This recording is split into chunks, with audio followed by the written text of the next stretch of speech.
ନୂଆପଡ଼ା ଜିଲ୍ଲା କୁମନା ବ୍ଲକ ଜଡ଼ାମୁଡ଼ା ପଞ୍ଚାୟତରେ ଆଜି ୱାର୍ଲଡ ଟଏଲେଟ୍ ଦିବସ ପାଳନ କରାହେଇଛି।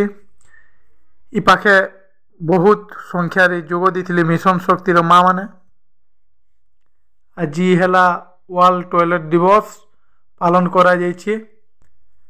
MBBK SC ମେମ୍ବର CRP ସବେ ଆସିକରି ଏଠାନେ ମିଶନ ଶକ୍ତିର ଯେତେ ଅଛନ୍ ମହିଳା ସଂଘ ବାଲେ ସବୁ ଟଏଲେଟ୍ ଦିବସ ପାଳନ କରିଛନ୍। ଯୋଡ଼ାମୁଡ଼ା ପଞ୍ଚାୟତରେ ନୂଆପଡ଼ା ଡିଷ୍ଟ୍ରିକ୍ଟ କୁମନା ବ୍ଲକ ଯୋଡ଼ାମୁଡ଼ା ପଞ୍ଚାୟତରେ ଟଏଲେଟ୍ ଦିବସ ୱାର୍ଲଡ ଟଏଲେଟ୍ ଦିବସ ପାଳନ କରିଛନ୍।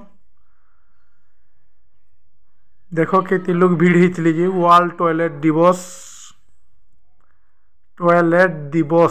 पालन करिछन जेते अछन मिशन शक्तिर माँ माने MBK SC मेम्बर।